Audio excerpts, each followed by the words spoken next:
Pada suatu hari di mana sang mentari terang benderang, namun tak lama kemudian tampak asap hitam datang merusak pemandangan dan membuat banyak orang risau. Tak lain mereka adalah penjajah Belanda. Kedatangannya pun membuat keadaan tak lagi menyenangkan.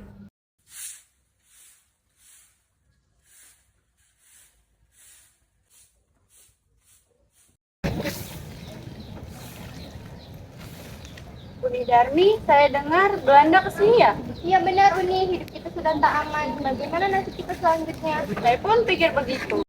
Lalu orang Belanda datang. Hei kalian, tunduklah pada air, atau your house dan sisinya menjadi milik kami. Iya Tuan, kami akan tunduk pada Tuan. Oh, bagus. Kelly, ambilkan mereka sembako. Baik Jan. Siapa di sini yang paling kalian hormati? Tuanku Imam Bonjol. Siapa dia? Saya harus dihormati di sini. Ini sembako untuk kalian. Terima kasih Tuan, kami pergi dulu. Aku pikir ada dua golongan yang bisa kita manfaatkan di sini. Ide bagus Kelly, ide bagus. Sekarang tugas kita adalah mengaktif dua golongan itu. Kita adu domba mereka. Oke Tuan. Ayo kita jalankan rencananya. Aku tidak bisa menunggu. Di tempat lain, tuanku Imam Bonjol sedang berjalan menghampiri penduduk dan bertemu kaum adat yang sedang bermain judi. Saya menang lagi. Hei, kanan itu. Kenapa harus berhenti? Ini adalah tradisi kami. Karena berjudi dilarang oleh Islam. Buktikan atau Tuhan akan melangkap kalian. Tidak, pergi kalian jika hanya datang melarang kami. Baiklah, kami akan pergi dan tidak memaksa kalian untuk berhenti. Baiklah, jika ini keinginan kalian.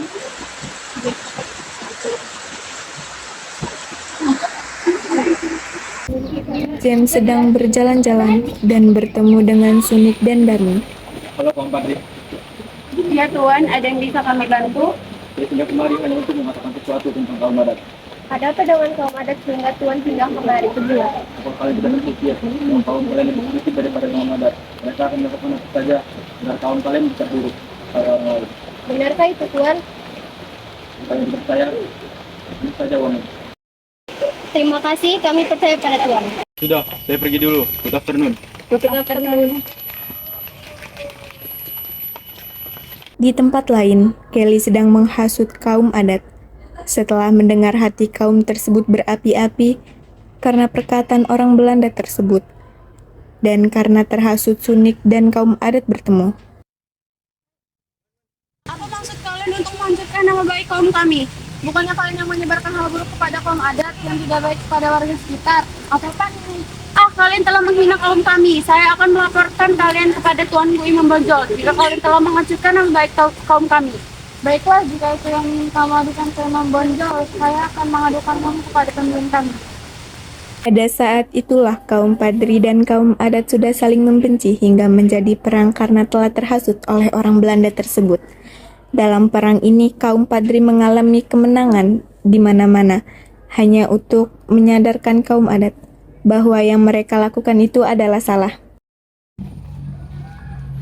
Datuk, kita tidak usah berperang hanya untuk membuktikan siapa yang benar, siapa yang salah. Kita bisa menyelesaikan dengan cara baik-baik saja. Apa kau takut jika berperang dengan kami? Awak tidak takut, kita bisa menyelesaikan dengan cara baik-baik saja. Baik bicara kau. Perang pun terjadi antara kaum Padri dan kaum adat yang dipimpin oleh Datuk Didi.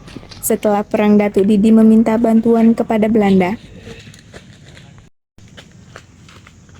Good afternoon, Tuan Jan. Ya. Afternoon Datuk itu. Setelah apa Anda juga datang kemari? Saya ingin Belanda membantu kami untuk melawan kaum kami. Soal apa yang akan saya dapat jika membantumu? Tidak bisa membuat perjanjian. Kerjaan apa yang dimaksud Datuk? Jika kita menang, kita bisa membagi dua tanah dengan Kabau. Datuk sombong ini so stupid. Perjanjian dengan Tuan Imam Bonjol. Baiklah, akan bertunggu besok. Hahaha. Akhirnya mereka meminta bantuanku. Inilah kesempatanku untuk menghancurkan kaum Padri dan kaum adat, untuk menguasai daerah ini.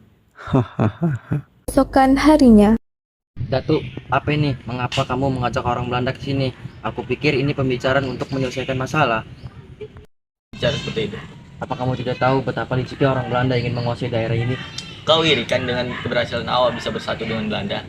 Jadi, jika kau tak mau, biar awak saja yang menyelesaikan masalah ini. Kita bicarakan baik-baik permasalahan ini tanpa harus mengajak orang Belanda ke dalam pertemuan ini.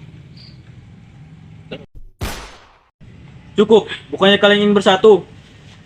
Tidak usah bertele-tele Tuan James, biar saya saja yang menyelesaikan masalah ini. Akhirnya, Datuk Didi menyelesaikan perjanjian tersebut yang dinamakan perjanjian massal.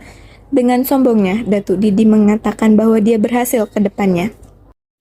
Apa yang sama, jelas kita berbeda.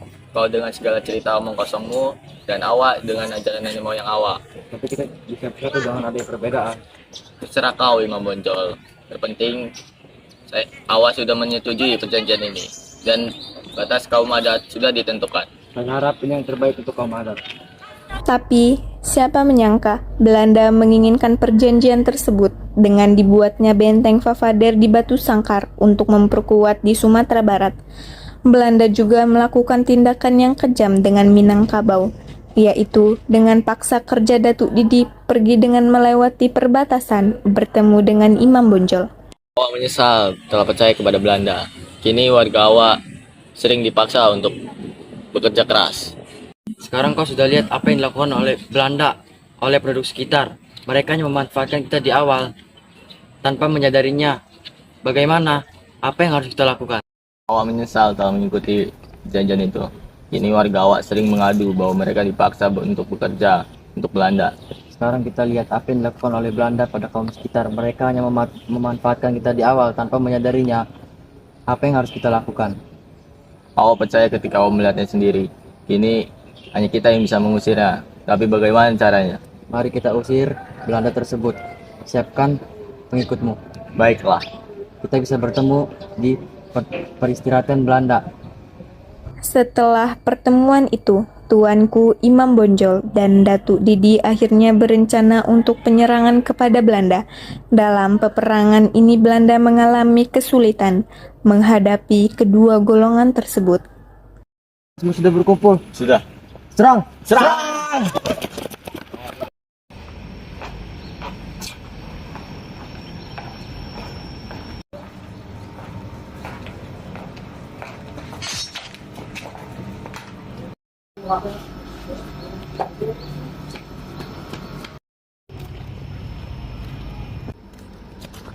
Tuan, kita diserang. Sebaiknya kita kabur sebelum mereka membunuh kita. Ikutlah denganku. Setelah lama bersembunyi, James pun meminta bantuan kepada yang berada. Kita telah mengalami kekalahan jika kedua kaum tersebut bersatu. Mereka sangat kuat. Kita harus minta bantuan kepada prajurit Pulau Jawa. Baik, Tuan.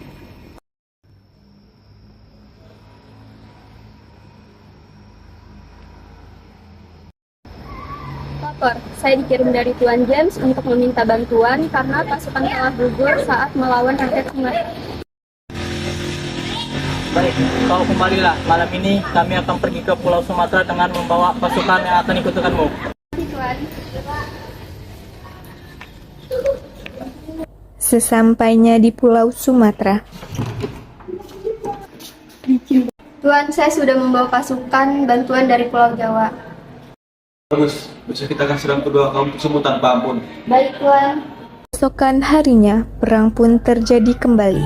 Setelah mendapatkan bantuan pihak Belanda dari Pulau Jawa, Belanda berhasil menguasai Pulau Sumatera Barat, tetapi Tuanku Imam Bonjol dan pengikutnya berhasil meloloskan diri dari pihak Belanda dan melanjutkan perjuangannya.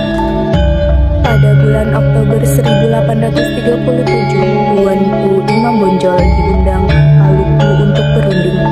Tapi pada saat itu juga, Tuanku Imam Bonjol ditangkap oleh Belanda dan diasingkan ke Cianjur, kemudian ke Ambon, lalu ke letak Minahasa dekat Manado, dan meninggal pada tanggal 6 November 1864, dimakamkan di Minahasa.